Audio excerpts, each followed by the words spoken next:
다 함께 묵상하심으로 1월 18일 주일 예배를 하나님께 드리겠습니다.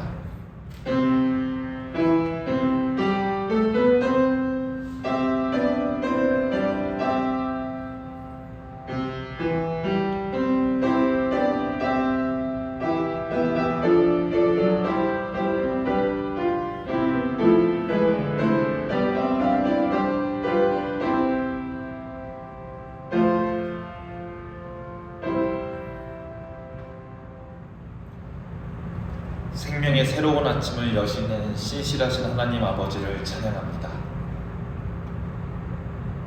오늘 주연절 이후 두 번째 주일, 세상을 향한 하나님의 참 뜻이 무엇인지 깨닫기 위해 본향의 성도들이 이렇게 한자리에 모였습니다. 우리는 여전히 불안하고 여전히 연약하지만 창조주 하나님께서 이 세상을 결코 포기하지 않으셨음을 믿기에 소망을 품고 예배의 자리에 섭니다. 오늘 우리가 드리는 예배 가운데 임재하여 주셔서 거센 풍랑 뒤에 찾아오는 주님의 고요한 음성을 듣게 하옵소서. 선포되는 말씀을 통해 우리를 향한 하나님의 신실한 약속이 무엇인지 깨닫는 은총의 시간이 되게 하옵소서. 우리의 참된 소망이 되시는 예수 그리스도의 이름으로 기원하옵나이다. 아멘. 다 함께 일어나셔서 찬송가 송영찬양 1장을 찬송하시겠습니다.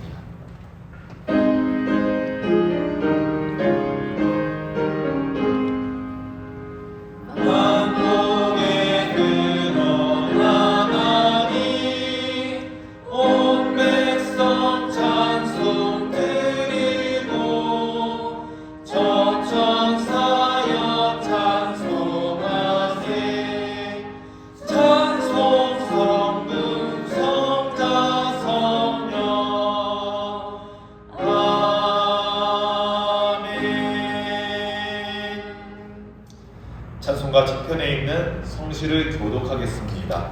성시교독 40번, 시편 96편입니다. 성시교독 40번, 시편 96편입니다. 새 노래로 여호와께 노래하라. 온 땅이여 여호와께 노래할지어다. 여호와께 노래하여 그의 이름을 송축하며 그의 구원을 날마다 전파할지어다. 그의 영광을 백성들 가운데에 그의 기이한 행적을 만민 가운데에 선포할지어다. 만국의 모든 신들은 우상들이지만 여호와께서는 하늘을 지으셨으리로다. 존귀와 위엄이 그의 앞에 있으며 능력과 아름다움이 그의 성소에 있도다. 아름답고 거룩한 것으로 여호와께 예배할지어다. 온 땅이여 그 앞에서 떨지어다. 하늘은 기뻐하고 땅은 즐거워하며 바다와 거기에 충만한 것이 외치고 땅과 그 가운데 있는 모든 것은 즐거워할지어다. 그때 숲의 모든 나무들이 여호와 앞에서 즐거이 노래하리니 그가 임하시되 땅을 심판하러 임하실 것이니라. 다같이 그가 의로 세계를 심판하시며 그의 진실하심으로 백성을 심판하시리로다. 아멘. 사도신경하심으로 우리의 신앙을 고백하겠습니다. 나는 전능하신 아버지 하나님 천지의 창조주를 믿습니다. 나는 그의 유일하신 아들 우리 주 예수 그리스도를 믿습니다. 그는 성령으로 잉태되어 동정녀 마리아에게서 나시고 본디오 빌라도에게 고난을 받아 십자가에 못 박혀 죽으시고 장사된 지 사흘 만에 죽은 자 가운데서 다시 살아나셨으며 하늘에 오르시어 전능하신 아버지 하나님 우편에 앉아 계시다가 거기로부터 살아있는 자와 죽은 자를 심판하러 오십니다. 나는 성령을 믿으며 거룩한 공교회와 성도의 교제와 죄를 용서받는 것과 몸의 부활과 영생을 믿습니다. 아멘. 자리에 앉으시기 바랍니다. 찬송가 393장을 찬송하시고 이어서 문혜영 집사님께서 예배를 위해 대표 기도해 주시겠습니다.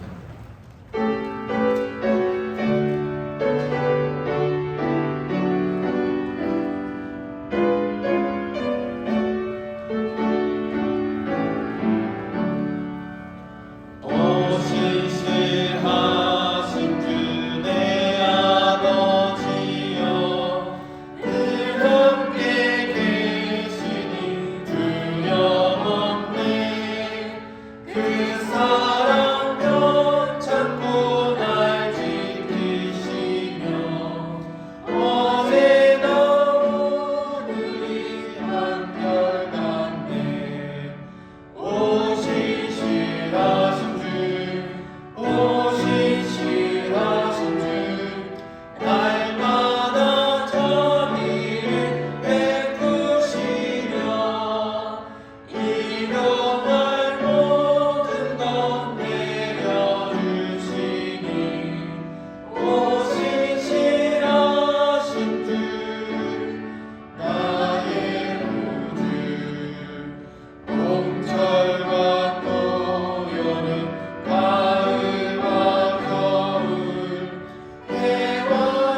성전에 불러 모아주시고 예배하게 하심에 감사드립니다.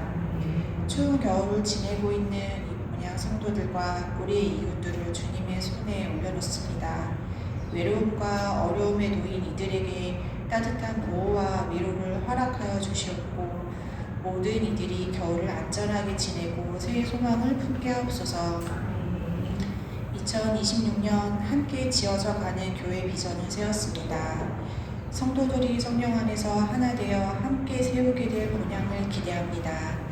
이를 위해 본향 성도들이 각자의 은사와 역할을 잘 이루어내기를, 또 우리 교회가 건강하게 성장하여 사랑과 섬김으로 세워져 갈 수 있도록 은혜 베풀어 주시길 원합니다. 올해 또 교회 이전을 준비하게 하심도 주님의 은혜입니다. 이 모든 과정 가운데 하나님의 뜻이 분명히 드러나게 하시고 처음부터 끝까지 함께 하셔서 보시기에 촉촉한 교회 세우도록 하옵소서. 말씀 전하시는 김시호 목사님을 축복하시어 전하는 말씀 위에 성령의 힘을 더하여 주시옵고 온 정성을 다해 찬송 반주로 준비하는 찬양대를 기억하시어 축복하여 주시옵소서. 이 모든 것을 주께 의탁드리며 예수 그리스도의 이름으로 기도드립니다. 아멘.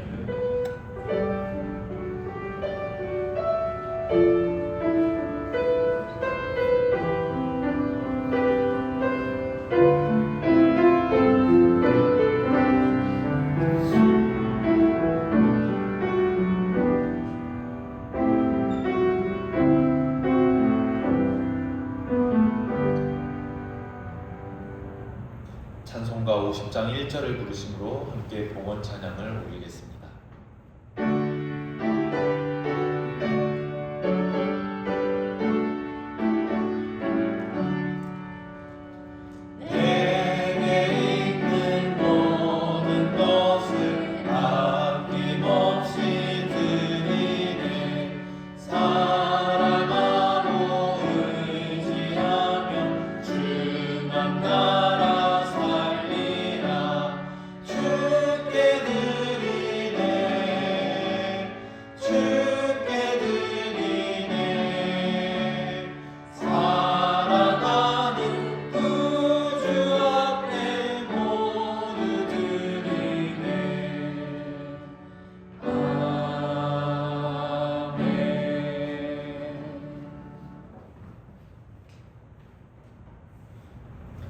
드려진 봉헌을 위해 함께 기도하겠습니다. 하나님 아버지 감사합니다. 오늘도 우리를 예배 자리로 불러주시고 주님의 말씀을 들으며 나의 삶을 돌아보게 하시니 감사합니다. 이 시간 주님께 받은 은혜에 감사하는 마음을 담아 우리의 정성이 담긴 예물을 구별하여 주님께 드립니다. 이 예물 안에는 지난 한 주간 동안 삶의 현장에서 치열하게 수고한 성도들의 땀과 노력이 담겨 있습니다. 어떤 성도들에게는 고단한 일터였고 어떤 성도들에게는 눈물로 버텨낸 인고의 시간이었습니다. 때로는 앞이 막막하고 당장의 내일의 삶이 걱정될 때도 있지만 이 모든 것들이 주님의 은혜임을 고백하며 이 귀한 예물을 주님께 올려드립니다. 각자의 마음을 아시는 주님, 우리의 마음을 아시는 주님, 이 손길들을 기억하시고 이 예물을 기쁘게 받아 주시옵소서. 이 물질이 사용되는 곳마다 실질적인 도움과 회복의 역사가 일어나기를 원합니다. 우리 본향교회가 말로만 사랑을 외치는 곳이 아니라 정말로 도움이 필요한 이웃들의 편에 서서 그들의 짐을 나누어지는 교회가 되게 하옵소서. 경제적으로 무너진 이들에게는 다시 일어설 기회가 되고 외로운 이들에게는 주님의 따뜻한 온기를 전하는 손길이 되게 하옵소서. 그리하여 이 예물을 통해 주님의 선하신 뜻이 세상 속에 막힘없이 흘러가게 하옵소서. 또한 이 예물을 올려드린 성도들의 가정과 생업 위에 주님의 평강을 더하여 주옵소서. 직장과 사업의 문제로 고민하는 성도들에게는 그 문제를 감당할 수 있는 힘과 그 문제를 해결할 수 있는 지혜를 주시고 육신의 질병과 관계의 어려움으로 고통받는 이들에게는 주님께서 주시는 세밀한 위로와 회복의 은혜를 허락하여 주시옵소서. 올 한 해 우리가 주님 안에서 수고한 대로 결실하게 하시고 그 결실을 주변과 넉넉히 나누며 살아도 부족함이 없는 복된 삶이 되게 하옵소서. 이 예배의 남은 순서와 우리의 남은 삶도 주님께 온전히 의탁드리오며 우리의 삶의 진정한 주인이 되시는 예수 그리스도의 이름으로 기도를 올려드립니다. 아멘. 교회 소식을 전해드리겠습니다.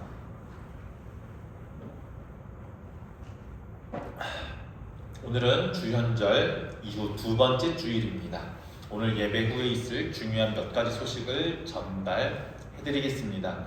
첫 번째로 기도 모임을 안내해드립니다. 오늘 예배 마치고 각자의 자리에서 짧게 봉사하신 이후에 기도회 전에 간단히 식사하시라고 김밥을 준비해 놓았습니다. 기도 모임으로 우리가 모이고자 합니다. 우리 본향교회를 위해 마음을 모아 기도하는 짧은 시간입니다. 바쁘시더라도 시간을 내주셔서 꼭 함께 기도의 자리에 참여해 주시면 감사하겠습니다. 두 번째로 기부금 영수증 서류가 필요하신 분들은 주중에 저에게 문자로 말씀해 주시면 감사하겠습니다. 신청하신 서류는 돌아오는 주일 본당 뒤편에서 가져가실 수 있도록 준비해 두겠습니다. 지난주에 신청하신 분들은 본당 뒤편에 이름이 새겨진 봉투가 있으니 확인하시고 수령해 가주시면 되겠습니다. 마지막 세 번째 소식입니다. 새신자 교육입니다. 본향교회에서 제가 온 이후로는 처음 하는 새신자 교육입니다. 2월 첫째 주, 둘째 주, 셋째 주, 세 주간 동안 예배 마치고 난 이후에 30분간 새신자 교육을 진행합니다.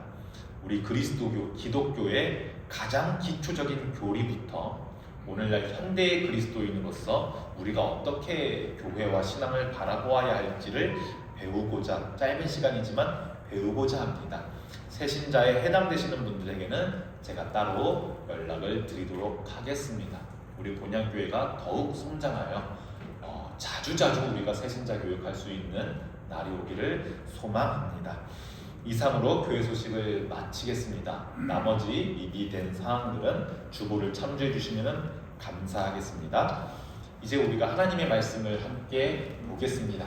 오늘 하나님께서 우리에게 주시는 말씀은 구약 성경에 있는 창세기 9장 8절부터 17절까지의 말씀. 창세기 9장 8절부터 17절 구약 11쪽에 있습니다. 지금부터 하나님의 말씀을 봉독하겠습니다.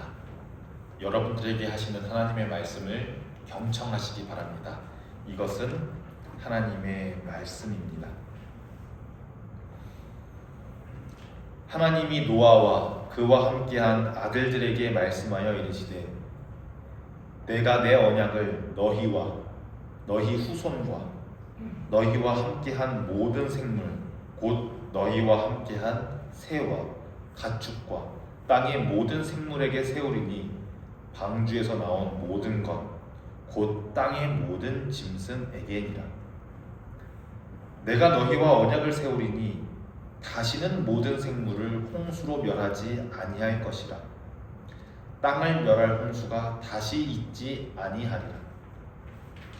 하나님이 이르시되 내가 나와 너희와 및 너희와 함께하는 모든 생물 사이에 대대로 영원히 세우는 언약의 증거는 이것이니라. 내가 내 무지개를 구름 속에 두었나니 이것이 나와 세상 사이의 언약의 증거니라. 내가 구름으로 땅을 덮을 때에 무지개가 구름 속에 나타나면 내가 나와 너희와 및 육체를 가진 모든 생물 사이의 내 언약을 기억하리니 다시는 물이 모든 육체를 멸하는 홍수가 되지 아니하리라. 무지개가 구름 사이에 있으리니 내가 보고 나 하나님과 모든 육체를 가진 땅의 모든 생물 사이에 영원한 언약을 기억하리라. 하나님이 노아에게 또 이르시되 내가 나와 땅에 있는 모든 생물 사이에 세운 언약의 증거가 이것이라 하셨더라. 아멘. 에스더 중창단 찬양으로 하나님께 영광 올려드리겠습니다.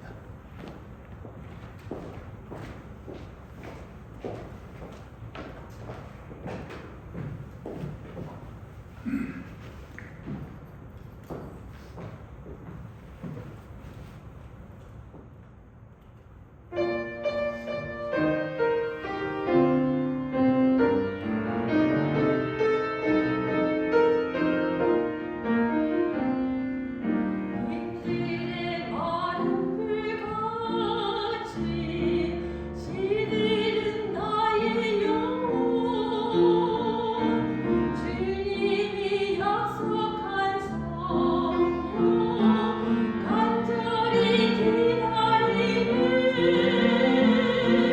가물어 메마른 땅에 낭비를 성령의 단비를 부어 새 생명 주옵소서.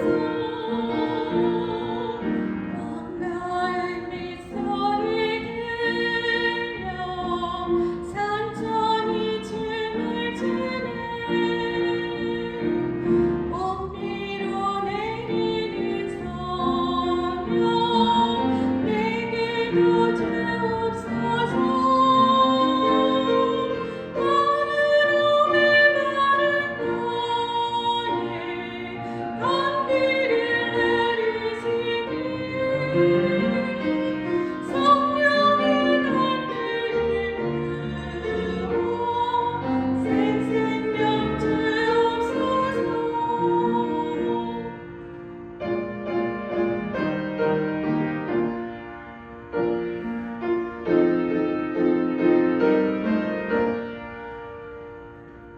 참되신 사랑의 언약 어길 수 있사오랴 오늘의 흔적한 은혜 주실 줄 믿습니다. 가물어 메마른 땅에 단비를 내리시니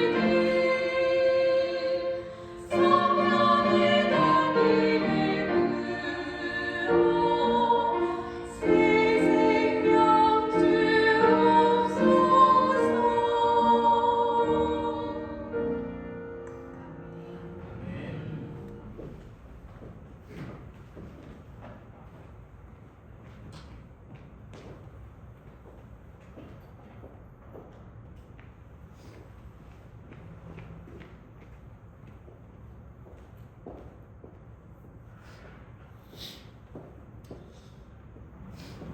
여러분들은 비가 그친 뒤에 아주 맑게 갠 하늘에 걸린 무지개를 보시면 어떤 생각을 하십니까? 아마 대부분 와 예쁘다, 와 아름답다, 와 하나님이 우리를 잊지 않으셨구나, 저게 바로 무지개 언약이지 하는 따뜻한 마음이 여러분들 마음 안에는 생기실 겁니다. 우리에게 무지개라고 하는 자연현상은 아주 낭만적이고 아름다운 자연현상이자 특히 우리 그리스도교인들, 기독교인들에게는 언약의 상징으로 대표되는 자연현상이기 때문에 더욱 그렇습니다.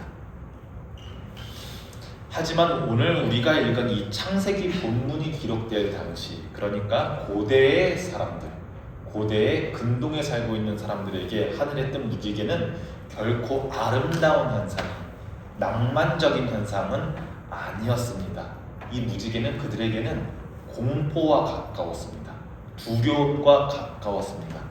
왜냐하면 그들의 눈에 비친 무지개는 거대한 신이 인간을 향해 당기고 있는 사람을 죽일 수 있는 활의 모양과 닮았기 때문입니다.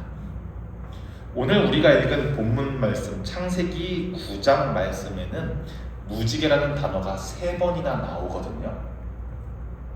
무지개라는 단어가 3번이나 나오게 되는데 사실 히브리어 단어로는 캐셰트라고 합니다. 발음하기도 조금 어렵죠? 캐셰트라고 하는데 히브리인들에게는 무지개를 표현하는 단어가 따로 없습니다. 무지개라는 단어가 따로 없어요. 캐셰트라는 단어는 전투와 사냥에 쓰이는 활로 쓰이는 단어가 바로 캐셰트입니다. 고대인들은 정말로 폭풍이 몰아치고 천둥이 치고 번개가 치면 하늘에 있는 신이 진노하여 거대한 활을 당기고 있다고 믿었었습니다. 그러면 내리치는 번개는 뭐겠어요? 그 화살이겠죠. 그 활로 쏜 화살이 이 번개가 되어서 이 땅으로 내려오는 것이라고 믿었었겠죠. 신이 화가 났는데, 신이 진노했는데 까불고 밖에 나가 있으면 신의 진노를 맞아, 번개를 맞아 죽는 모습을 고대인들은 보았을 것입니다. 그러니 그 번개라고 하는 화살은 어디로 떨어질지 모르기 때문에 살고 싶다면, 목숨을 부지하고 싶다면 벌벌 떨면서 어딘가로 숨어야 했던 것이 고대인들의 세계관이었습니다. 그리고 이제 폭풍이 멈추고 비바람이 멈추고 나면 그 구름 사이에 걸려있는 굽어있는 무지개의 형상은 하늘이 진노해서 저 활을 가지고 쐈던 거구나 라고 하는 현상으로 해석했었습니다. 그러니 무지개를 본다는 것은 이제 비가 그쳤구나 하는 안도감보다는 저 거대한 무기가 언제 또 다시 우리를 향해 겨눌지 모른다는 긴장감을 주는 것이 바로 이 캐셰트였습니다. 실제로 우리 구약 성경에서 우리가 하나님의 말씀으로 읽고 있는 이 구약 성경 안에서 캐셰트라고 하는 단어는 하나님께서 진노하셨을 때, 하나님께서 화가 나셨을 때 인간을 벌하는 도구로 표현됩니다. 제가 2가지 예시가 엄청나게 많은데요. 2가지 예시만 가지고 왔습니다. 시편 7편의 노래를 보겠습니다. 사람이 회개하지 아니하면 그가 그의 칼을 가시며 그의 활을 이미 당겨 예비하셨도다. 시편의 기자는 우리가 회개하지 않을 때, 사람이 회개하지 않을 때 이미 하나님께서는 진노하심이 준비되어 있음을 노래하기 위해 캐셰트라고 하는 단어를 사용합니다. 시편 말고 슬픈 노래이지요. 예레미야 애가의 노래도 한번 살펴보겠습니다. 활을 당겨 나를 화살의 관역으로 삼으시며 화살통의 화살들로 내 허리를 맞추셨도다. 민족의 참상의 슬픔을 노래하는 예레미야 애가에는 우리 히브리 민족이 겪고 있는 국가적인 고통이 마치 하나님께서 우리를 향해 벌을 내리시는 것 같다는 아픔을 노래합니다. 그래서 성경에서의 하나님의 활, 하나님의 캐셰트는 인간의 죄를 벌하는, 심판하는 무서운 무기가 바로 이렇게 표현된 것이었습니다. 그런데 오늘 본문인 창세기 9장은 이 무시무시한 단어가 전혀 다른 맥락으로 등장합니다. 바로 하나님이 그 당겨진 활시위를 푸시고 그것을 구름 사이에 걸어두셨다라고 하는 표현입니다. 하나님은 인간의 죄악 때문에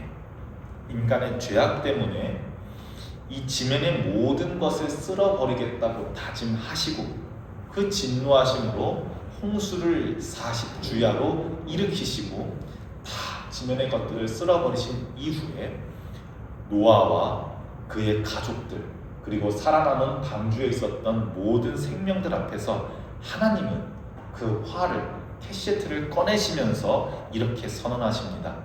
내가 내 무지개, 즉 나의 활을 구름 속에 이제는 걸어놓겠다 라고 말씀하십니다.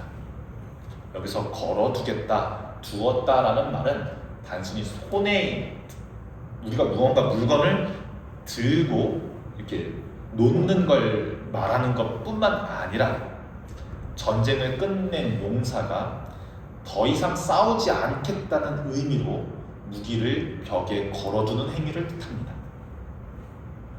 하나님은 지금 우리를 벌하실 때 사용하셨던 활을 보여주시면서 역설적이게도 다시는 너희를 벌하지 않겠다는 평화를 약속하고 계십니다. 오늘 우리는 창세기의 이 익숙한 무지개 이야기 속에서 우리가 알던 것보다 훨씬 파격적이고 무모하기까지 한 하나님의 사랑을 보려고 합니다. 말이 안 되는 것 같죠? 화가 나실 때는 언제고, 진노하실 때는 언제고, 모든 생명을 물로 익사시키시고 나서 하신 약속이 어떻게 사랑의 약속이 될 수 있겠습니까?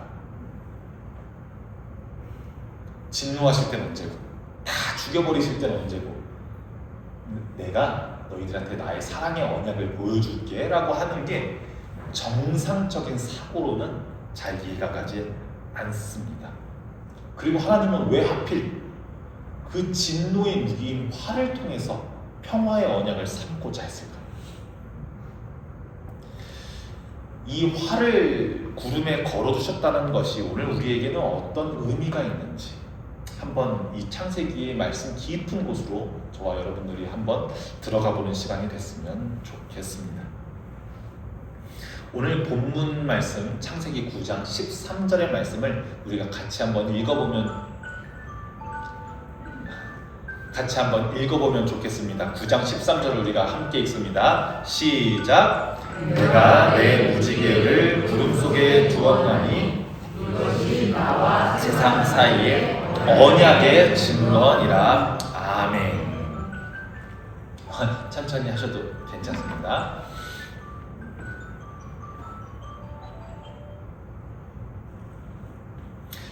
여기서 주목할 표현은 두었나니, 두셨다라는 것입니다. 이 히브리어 나탄으로 나와 있는데요. 단순히 물건을 놓아둔 게 아니라 이제는 사용하지 않으려고, 사용했던 물건인데 이제는 사용하지 않으려고, 사용하지 않기 위해 걸어둔다는 표현입니다. 구약 성경에 이 캐시에트가 77번이나 등장하거든요. 그런데 오늘 창세기 9장에서 무지개가 몇 번 나온다 그랬어요? 3번 나온다 그랬죠. 그러니까 캐시에트가 77번 나오는데 창세기 9장에서 3번 무지개라고 나오고, 그리고 에스겔에서, 예언서 중 하나인 에스겔에서 무지개가 한 번 나오는데 이 77번 나온 캐시에트가 이 4번만 무지개로 번역되고, 그럼 나머지 73번은 모두 다 전쟁 무기인 활로 번역이 됩니다. 우리 창세기 9장의 13절에 내가 내 무지개를 한 번 나오고, 다음 어디 나오죠? 14절에 무지개가 구름 속에 나타나면 하고, 마지막으로 16절에 무지개가 구름 사이에 있으리니, 이렇게 총 3번 무지개로 번역되고, 에스겔에서 한 번, 총 이렇게 4번 무지개로 번역되고, 이 4번을 제외한 나머지 모든 이 캐시에트는 인간을 심판하시고 원수를 격퇴하시는 하나님의 진노의 무기로 등장하게 됩니다. 우리 아까 예시에서도 보았잖아요. 시편과 애가에서 하나님은 죄인을 향해 활시위를 아주 팽팽하게 당기시는 무서운 진노의 하나님을 보았습니다. 그런데 오늘 다시 성경의 첫 책, 맨 첫 번째 장에 있는 창세기 본문에서 하나님은 그 활시위를 푸시고 그것을 구름 사이에 걸어두셨다고 말씀하십니다. 이것은 하나님의 자발적인 비무장선한 것 같습니다. 여러분, 평화가 언제 시작됩니까? 평화에 대한 시각은 조금씩 처한 사람들마다 다를 수는 있겠는데요. 대등한 힘을 가진 양쪽이 마지못해 맺는 휴전은 진정한 평화라고 보기는 어려울 것입니다. 진정한 평화는 어떻게 일어날 수 있냐면 현실 세계에서는 이렇지 않을 수가 있습니다. 진정한 평화는 압도적인 힘을 가진 강자가, 아예 넘볼 수가 없습니다. 압도적인 힘을 가진 강자가 약자를 굴복시킬 수 있는 무기를 스스로 내려놓을 때 시작됩니다. 구약의 하나님은 어떤 분이십니까? 우리 노아의 홍수 이야기만 봐도 알 수 있죠. 마음만 먹으시면, 다짐만 하시면 지구 정도는, 이 땅 정도는 물로 싹 심판하실 수 있는 만큼 강하신 분, 강력한 하나님입니다. 노아의 방주 이야기는 이것을 아주 잘 보여줍니다. 여전히 지금도 죄 가운데 있는 인간들을 다시 활로 쏘아서 멸하실 능력이 있는 분입니다. 그런데 하나님은 우리와의 관계를 위해, 우리와의 언약을 위해, 우리와의 약속을 위해 당신의 가장 강력한 무기를 스스로 무력화시키기로 결정하셨습니다. 이것이 바로 하나님께서 우리에게 하신 거룩한 항복입니다. 원래 항복은 누가 누구한테 하는 거예요? 약한 자가 강한 자에게 항복해야죠. 그런데 이 거룩한 항복은 강한 자가 약한 자에게 하는 항복입니다. 내가 이제는 너를 이기려 하고 하지 않겠다. 내가 이제는 힘으로 너를 누르지 않겠다. 대신 내가 무기를 내려놓고 이제는 너와 다시 대화하겠다 라고 하는 약속, 즉 언약입니다. 여기서 우리는 무지개의 모양을 다시 한번 깊이 응시해 볼 필요가 있겠습니다. 하늘에 걸린 무지개의 곡선을 한번 보십시오. 활의 방향이 어디를 향하고 있습니까? 우리를 향하고 있지 않고 하늘을 향하고 있습니다. 땅이 아닙니다. 인간이 아닙니다. 활의 휜 방향은 하나님 자신을, 하늘을 향하고 있습니다. 만약 이 활이 다시 발사된다면 그 화살은 땅에 있는 죄인에게 발사되는 것이 아니라 하늘에 계신 하나님을 관통할 것입니다. 너희가 또 실패한다면, 너희가 또 넘어진다면, 또 나를 떠난다면 이제는 너희를 쏘는 대신 내가 그 화살을 맞겠다 라고 선언하시는 겁니다. 이게 무지개 언약에 담긴 파멸적인은 아니죠. 아주 파격적인 하나님의 사랑입니다. 당신의 전능하심을 내려놓으시고 우리 앞에 자기의 연약함을 노출하신 겁니다. 이 거룩한 항복이야말로 창조주 하나님께서 이 피조물을 대하시는 가장 위대한 방식, 가장 위대한 사랑을 보여줍니다. 성도 여러분, 여러분들이 믿고 계시는 하나님은 화를 당기심으로 우리를 위협하시는 하나님이 아니라, 너 예배 안 드렸어? 너 타인을 정죄했어? 너 교만했어? 하시면서 우리를 벌 주시려고 우리가 뭐 잘못하고 있나? 우리가 무슨 죄 지었나? 호시탐탐 노려보시고 언제 벌할까 생각하시는 그런 분이 아니라 우리와의 평화를 누리기 위해 자신의 무기를 하늘에 걸어두신 그런 하나님을 여러분들이 지금 믿고 계신 겁니다. 그 내려놓으신 활 덕분에, 그 내려놓으신 활 아래에서 우리는 비로소 하나님을 부를 때 두려움 없이 하나님 아버지, 하나님 아빠라고 부를 수 있는 것입니다. 또 하나님이 활을 내려놓으시면서 맺은 이 무지개 언약은 우리가 흔히 이 무지개 언약에서 간과하고 있는 특징이 하나 있는데요. 조금 본문이 길 수 있습니다. 본문 우리가 13절 이전에 9장 9절부터 12절까지도 우리가 오늘 한번 마지막으로 같이 읽어보겠습니다. 9장 9절부터 12절까지입니다. 물론 화면으로 띄워드리기는 하는데요. 가급적 있는 성경을 가지고 계신 분들은 가지고 계신 성경을 가지고 읽어주시면 좋겠습니다. 9절부터 12절까지 함께 읽겠습니다. 시작. 내가 내 언약을 너희와 너희 후손과 너희와 함께한 모든 생을 곧 너희와 가축과 땅의 모든 생물에게 세우리니 방주에서 나온 모든 것 곧 땅의 모든 짐승에게니라. 내가 너희와 언약을 세우리니 다시는 모든 생물을 홍수로 멸하지 아니할 것이라. 땅을 멸할 홍수가 다시 있지 아니하리라.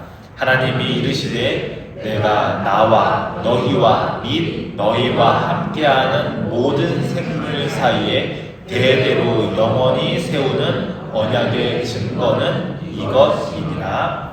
아멘. 반복해서 나오고 있는데요. 반복해서 언급하고 있는데요. 하나님께서 지금 누구와 언약을 맺고 계십니까? 노아와 그 아들들과, 그렇죠. 노아와 그 아들들과만 맺는 것이 아니라 너희와 함께한 모든 생물, 너희와 함께한 새와 가축과 땅의 모든 짐승에게 세우리니 하나님은 언약의 대상자로, 우리 계약할 때 그 계약의 대상이 서로 있잖아요. 계약에 묶이는 대상이. 이 언약의 파트너로 인간뿐만 아니라 방주에서 나온 모든 생명을 지목하셨습니다. 이 9장 한 장 안에서만 모든 생물이라는 표현이 6번이나 반복됩니다. 제가 지난주에 생태신학에 대해서 짧게 언급해드린 적이 있는데요. 지구의 생태계와 모든 생명체들, 생명체는 삶을 살지요. 그렇죠?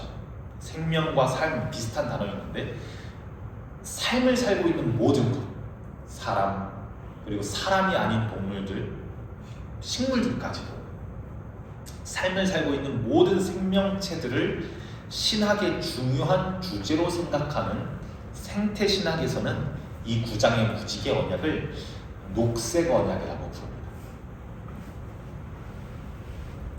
우리는 흔히 성경의 주인공이 인간이라고, 하나님께서 구원하시고자 하는 대상도 오직 인간뿐이라고만 생각하기 참 쉽습니다.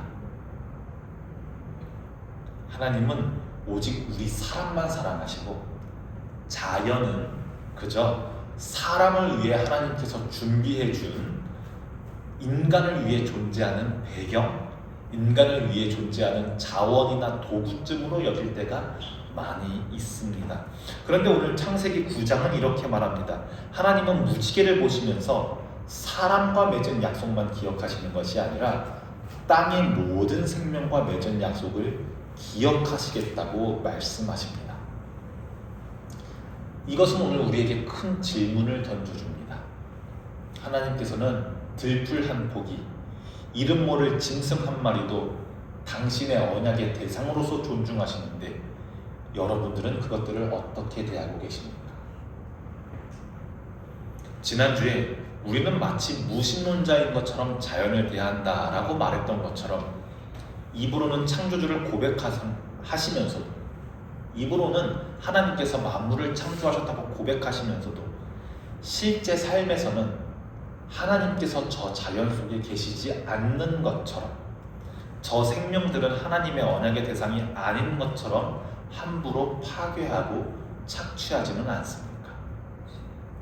이 무지개 언약은 하나님께서 인간을 포함한 지구상의 모든 생명을 얼마나 아끼는지 보여주는 우주적인 포용의 징표와도 같습니다. 그러므로 정말 창조신앙을 가지고 있는 사람은 무지개를 볼 때마다 우리의 구원만을 생각하지 않습니다. 나의 구원만 생각하지 않습니다.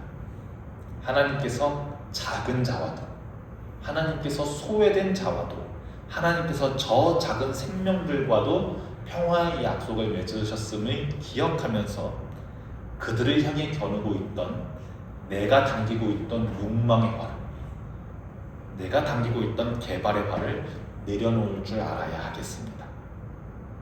하나님께서는 무지개를 통해 오늘도 우리에게 말씀하고 계십니다. 나는 너희뿐만 아니라 저 짐승들도, 저 푸른 숲과도 언약을 맺었다. 그러니 너희들도 그들의 이름을 함부로 대하지 말고 나의 언약의 대상자로서 그들을 아끼고 돌보아라. 이렇게 말씀하고 계십니다. 이 녹색 언약의 정신이 회복될 때에 비로소 우리는 하나님께서 설계하신 참된 청지기의 역할을 잘 감당할 수 있을 것입니다. 여기서 잠깐 우리가 가진 종교 상식이라고 할까요? 신앙 상식이라고 할까요? 종교 상식이라고 할까요? 종교 상식을 한 가지 짚고 넘어갔으면 좋겠습니다. 오늘 우리가 읽은 이 창세기 말씀은 어디에 속해요? 구약. 우리 구약이라고 부르죠. 한자로. 옛날 약속이죠. 옛날 약속. 오래된 약속, 옛날 약속. 그러면 오늘 우리가 읽은 녹색 언약, 무지개 언약은 옛날 약속입니까? 새로운 약속입니까? 새로운 약속이에요? 옛날 약속이잖아요. 옛날 언약이잖아요. 구약에 있잖아요. 구약. 우리 옛날 언약이라고 우리가 여기는 구약 성경, 창세기부터 말라기 사이에 있잖아요. 지구상에 있는 보편 종교, 세계 종교라고도 하는데요. 지구상에 있는 종교를 둘로 분류하자면 이렇습니다. 둘로 딱 반으로 나눈다면 유일신, 초월적 신을 믿는 아브라함 계열의 종교가 있습니다. 그리고 어떠한 초월적인 신을 믿는 것이 아니라 수행을 강조하는 인도 계열의 종교가 있습니다. 인도 계열의 종교는 대표적으로는 여러 개가 있습니다. 대표적으로는 우리에게 친숙한 불교가 있을 수 있겠고요. 그리고 힌두교가 있을 수 있겠습니다. 그럼 우리는 초월적인 신을 믿고 있는 아브라함 계열의 종교에 속하는데요. 우리가 속한 그리스도교, 기독교라고도 하고 그리스도교라고도 하고 기독교 또한 종교학적으로 분류하면 아브라함 계열의 종교입니다. 이 아브라함 계열의 종교는 크게 세 가지로 나뉘는데요. 무엇이 있습니까?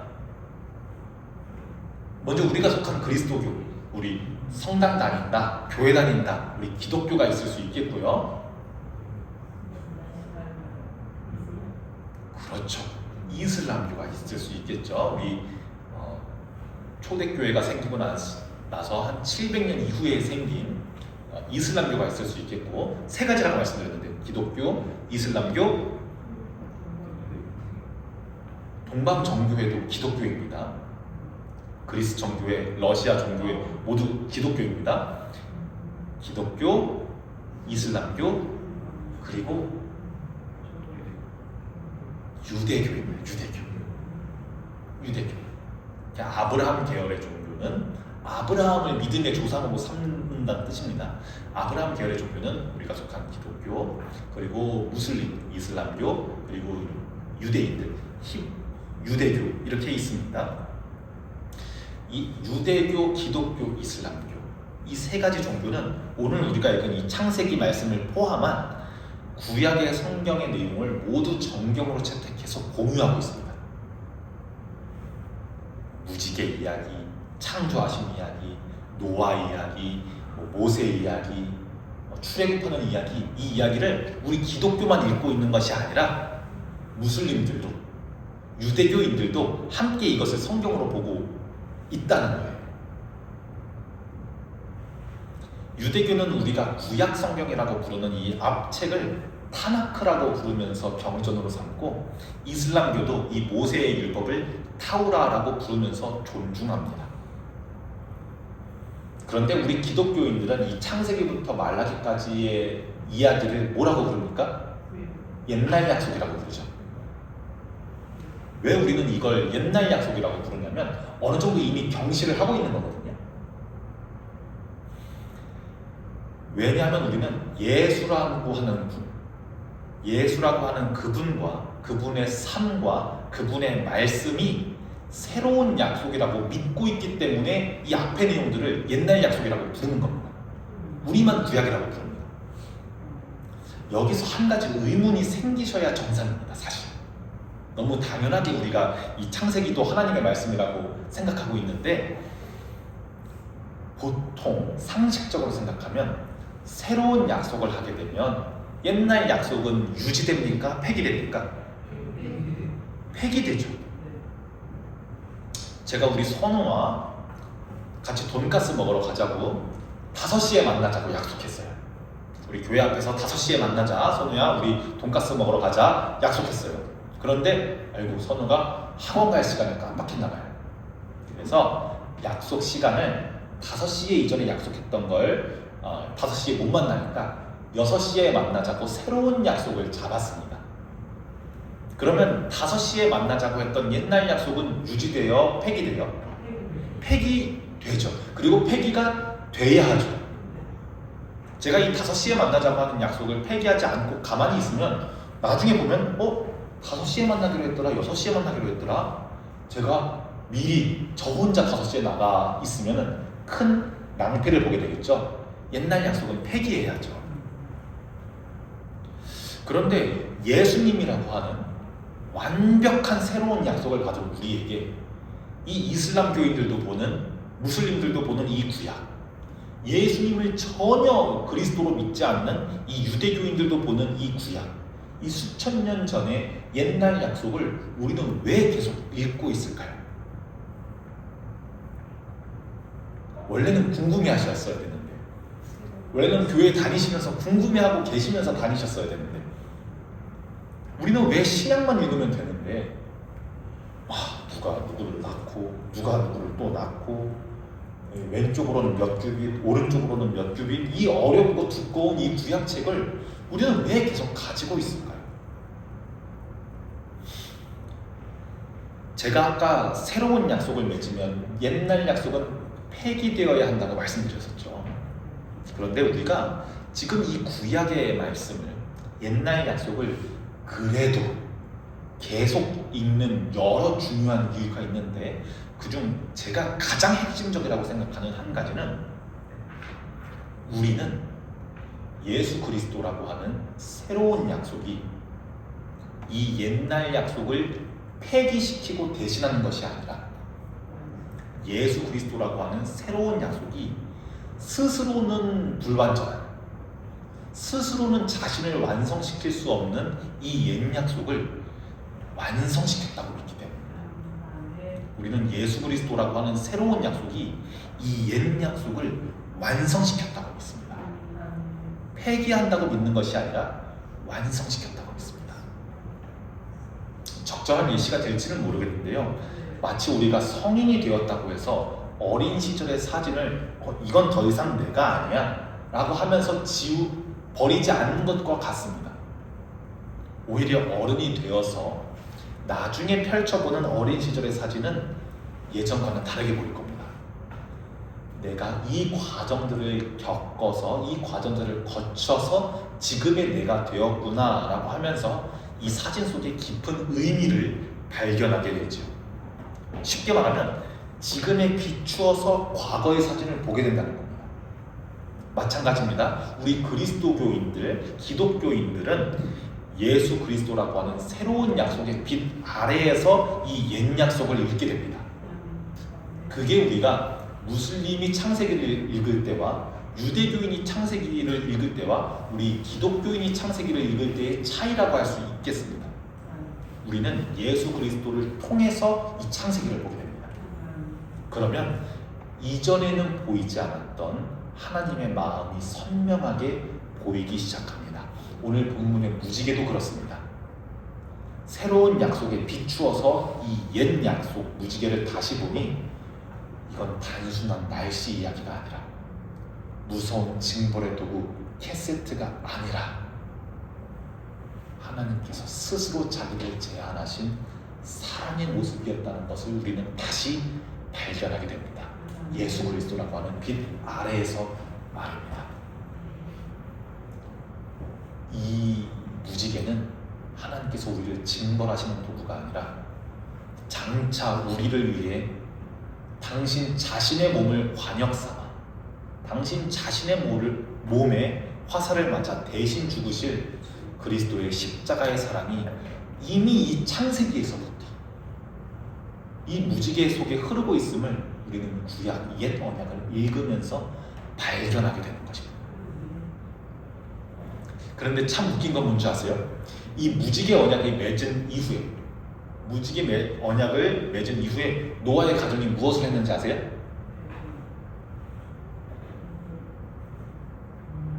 홍수로 세상이 깨끗이 씻겨져 내려가고 하나님과 거룩한 언약을 맺었지만 노아는 곧바로 포도주에 취해버려서 벌거벗은 채로 자녀들 앞에서 큰 실수를 범하게 됩니다. 이 모습은 우리에게 말해주는 것 같습니다. 노아가 의로운 사람이어서 구원받은 게 아닙니다. 노아가 뛰어난 사람이어서 구원받은 게 아닙니다.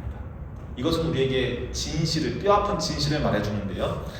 홍수라고 하는 거대한 심판으로도 인간의 죄성이 깨끗하게 세탁되지는 않는다는 사실입니다.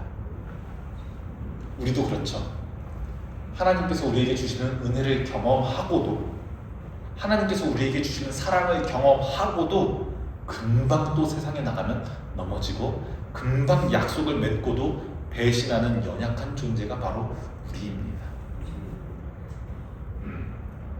노아가 죄를 범하는 그 순간 하나님께서 만약 정의의 하나님이시고 공의의 하나님이시라면 하늘에 걸어두셨던 화를 당장 다시 꺼내 드셨어야 마땅합니다. 그렇죠. 내가 너 이럴 줄 알았어. 도저히 안 되겠다 하면서 다시 화를 겨누셨어야 정상입니다. 그런데 하늘의 무지개는 사라지지 않습니다. 지금도 우리 곁에 나타나지요. 하나님은 다시 화를 꺼내 드시지 않으셨습니다. 이 무지개 언약은 노아의 자격 때문에 맺어진 언약이 아니라 하나님이 자신의 성품을 스스로 제한하신 쌍방이 맺은 언약이었습니다. 그래서 우리는 하나님을 은혜의 하나님이라고 부릅니다. 이 언약 자체가 은혜입니다. 너가 또 실패해도, 너가 또 넘어져도, 너가 세상에서 나를 또 실망시켜도 나는 너를 향해 다시는 화를 당기지 않을 거야. 이 하나님의 고집스러운 사랑이 바로 저 무지개를 통해 나타납니다. 그러니 여러분, 조금 틀리시고 조금 실수하시고 며칠이면 도달할 수 있는 가나안을 돌고 돌아 몇십 년 걸리셔서 가셔도 괜찮습니다. 실족하시고 넘어지셔도 괜찮습니다. 왜냐하면 오늘 우리가 부른 찬송가 393장처럼 오 신실하신 주, 오 신실하신 주, 무지개를 통해 나타난 하나님의 이 언약은 신실하기 때문입니다.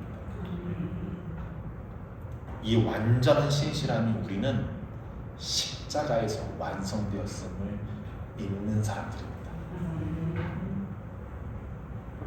우리를 쏘는 대신에, 우리를 벌하는 대신에 스스로를 벌하신 그 사랑이 구약의 무지개에서 시작하여 신약의 십자가로 이어짐을, 그래서 우리는 신약을 통하여서 구약을, 새로운 약속을 통해 옛 약속을 다시 보게 되는 것입니다. 이제 말씀을 맺으려고 합니다. 한번 정리해 보겠습니다.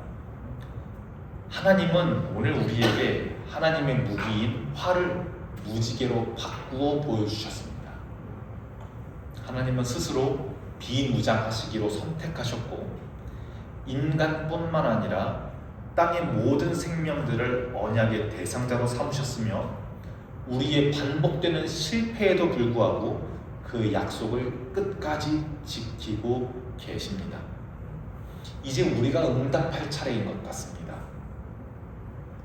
첫째, 우리도 누군가를 향해 겨누고 있던 마음의 화를 내려놓읍시다. 하나님께서 그러셨던 것처럼 말입니다.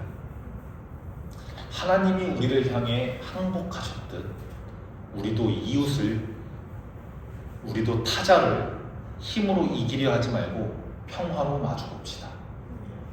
둘째, 하나님이 아끼시는 모든 생명의 이름을 다정하게 불러주는 청지기가 됩시다. 무지개 아래에 있는 모든 피조물은 우리가 함께 돌보아야 할 소중한 생명 공동체입니다. 마지막 셋째, 예수 그리스도라고 하는 새로운 언약의 빛 아래에서 우리의 삶을 다시 돌아봅시다. 절망의 구름이 가득할 것 같은 날에도 그 너머에는 여전히 우리를 향해 웃고 계신 하나님의 신실한 무지개가 떠 있음이 여러분들 안에서 믿어지는 역사가 있기를 축복합니다.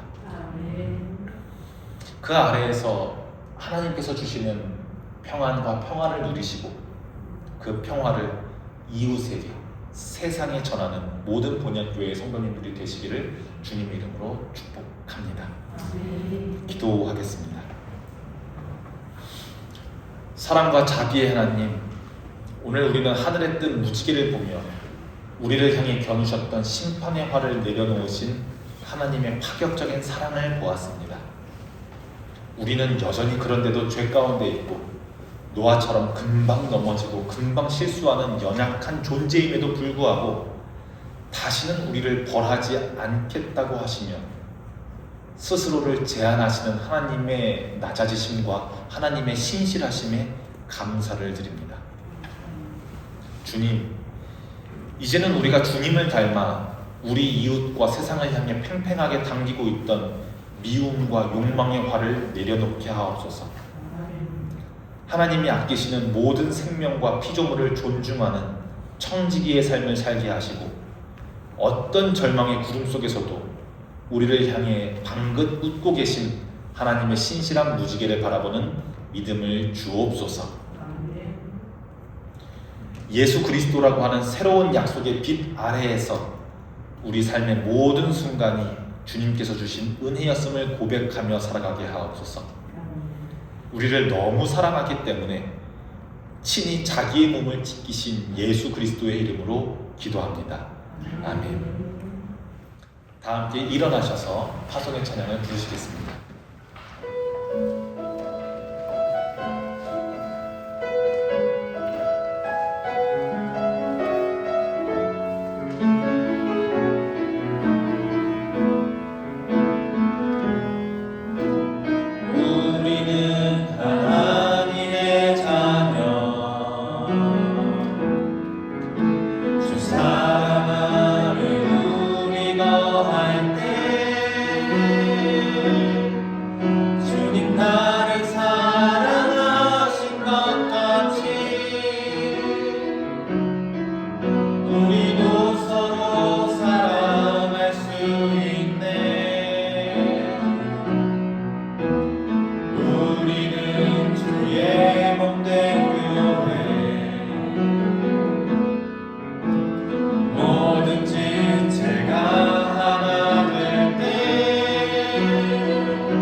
이제는 우리를 위해 대신 죽임당하신 주 예수 그리스도의 은혜와